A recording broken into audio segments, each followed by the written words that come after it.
I now want to introduce a very distinguished member of our team, Robert Joseph. Robert Joseph is the former Undersecretary of State for Arms Control and International Security. He's written extensively about the proliferation of nuclear weapons programs in Iran. He is one of the nation's leading experts on non-proliferation. He has served this country in many capacities. I'm honored to introduce Robert.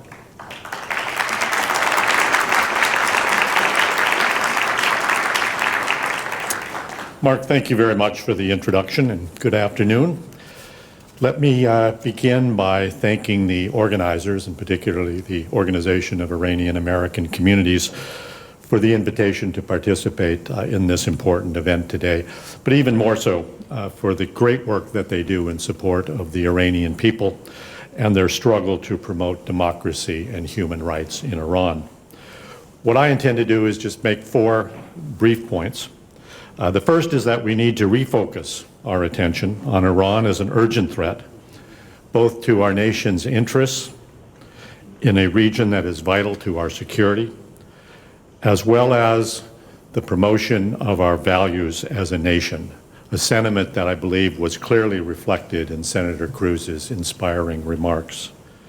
3 years ago, there was a broad consensus that Iran represented a clear and present danger through its support for international terrorism, through its efforts to destabilize a region of vital interest by instigating and intervening in civil strife in Iraq, in Lebanon, in Syria, in Yemen, in Afghanistan, and throughout the region, and through the direct military and subversion threats that Iran posed to our allies. While there were major differences in how to respond to this Iranian threat, as we saw in the policy divisions over the fatally flawed JCPOA or nuclear agreement, there was, with some notable exceptions, a clear-eyed view of Iran across party lines and within the administration. Today, while Iran is generally regarded as a threat, there is, in my view, less apparent urgency and perhaps less priority given to countering the regime's malevolent influence and actions. There are also growing indicators of a return of the false hope, proven wrong over and over and over again, that with time the regime will become more normal, it will become more moderate, it will become a regime with whom we can do business, a regime with whom we can negotiate. There are a number of reasons for this loss of focus.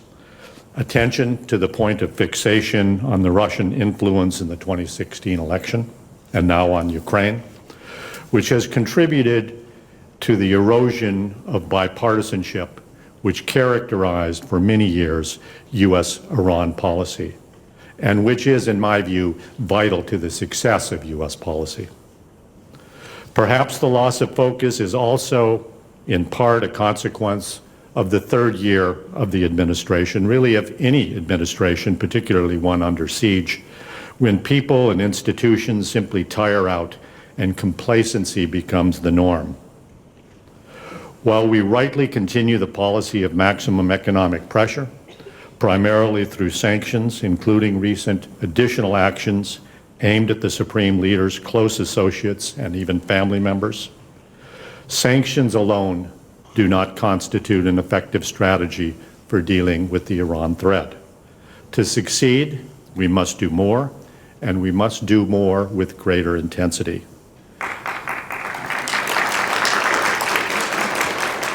This takes me to my second point. In doing more to build an effective strategy, we need to recognize and take into account the growing vulnerabilities of the regime. This past week, the Wall Street Journal and other media outlets have published multiple articles describing large-scale protests against the Iranian regime outside of Iran, especially in Lebanon and southern Iraq, respectively, where Hezbollah and Shia warlords have failed for years their own people that they rule with force and brutality. In a piece yesterday in the Wall Street Journal entitled "Arab Protesters Place Iran in the Crosshairs," the reporters state that these are the largest protests in decades and pose a direct challenge to Iran's influence from Iraq to Lebanon, undermining what the regime calls its strategic depth. People are simply fed up. They're fed up with the endemic corruption, with the repression, and with the malfeasance of the Iran-backed political order. If Iran were to lose its hold over the Shias in Iraq and Lebanon, it would likely reverberate, igniting even greater anti-regime sentiment in Iran, where many street protests have emphasized the futility of wasteful IRGC adventures abroad, costing the Iranian people untold billions of dollars that could have been used to improve the lives of the Iranian people. And it is the Iranian people who represent the greatest vulnerability of the regime and the greatest threat to its continued existence. The economy is in shambles, with some reports placing 80% of the population below the poverty line. Unemployment, inflation, and just about every other economic indicator, including those resulting from sanctions, suggest the people are approaching a breaking point.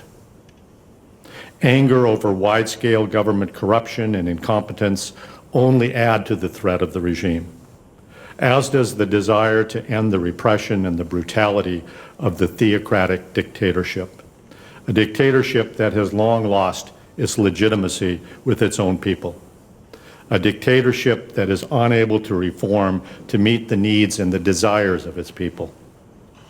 My third point follows from the growing alienation of Iran's population.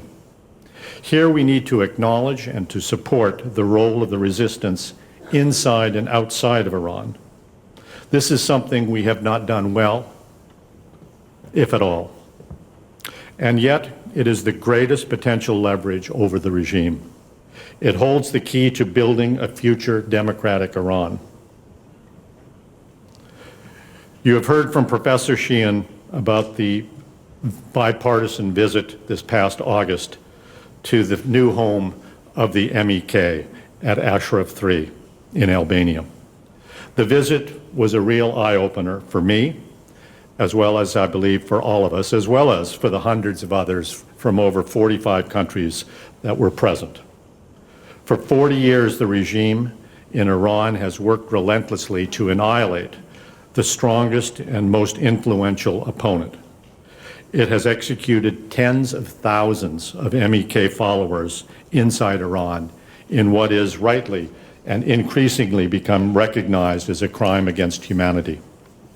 And it has sought to neutralize all MEK support outside Iran, employing every propaganda and political tool that it controls. The MEK's presence at the center of the NCRI, the National Council of Resistance of Iran, the opposition's parliament-in-exile, makes the NCRI a viable and formidable alternative to the mullah's tyranny. The very existence of this alternative and its platform of a free, democratic, secular, and non-nuclear Iran represent an existential threat to the clerical dictatorship that controls the people of Iran through fear and through brutality. The argument that there is no popular or credible alternative to theocratic rule has sustained the regime's rulers for much too long. This is not Iraq in 2003. This is not Libya in 2011 or Syria today. Iran will not become a failed state with the end of the religious dictatorship. The MEK is well organized, has capable leadership, espouses democratic values, has an impressive track record of resistance, and enjoys considerable support within Iran and among the diaspora. That the group is capable of coalescing domestic support while garnering international recognition means that it must be part of any effective policy toward Tehran. Decades of false allegations against the MEK, many advanced by Iranian intelligence services, are aimed at convincing U.S. policymakers and influencers that the regime is an immovable part of the Middle East landscape. This falsehood has worked to limit policy options available to U.S. policymakers and curtail the effectiveness of the country's most credible change agents, and that is the Iranian people and the organized resistance.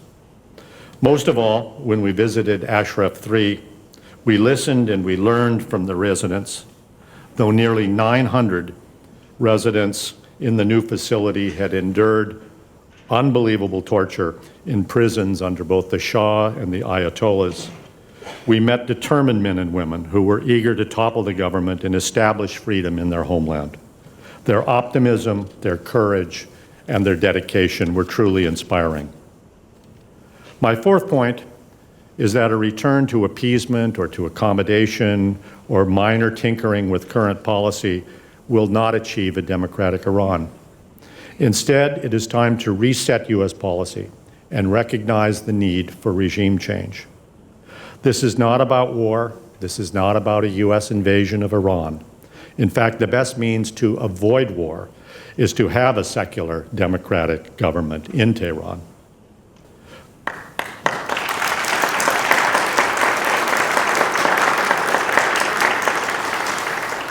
Fundamental change must come from within Iran and must be led by Iranians. While the United States and the international community can provide essential support to encourage and strengthen the opposition inside and outside of Iran, only the people of Iran can throw off the brutal yoke of the mullahs. This is a challenge that the people of Iran have taken up, and I am confident that they will be successful. Just one final point to close out my comments. Iran is moving step by step to openly reconstitute its nuclear weapons capability. Most recently with the announcement that it intends to begin to enrich uranium with over 1,000 centrifuges operating at the underground fortified Fordo facility, starting today. The urgency to act should be evident to all. This is a call to action, a call to reconstitute the strong bipartisan resolve to meet the threat, a call to fashion an effective strategy that has as its goal the establishment of a democratic and free Iran. For only a free and democratic Iran will end the threat, the terrorist threat, the conventional threat, and the nuclear threat that we face today. Thank you very much.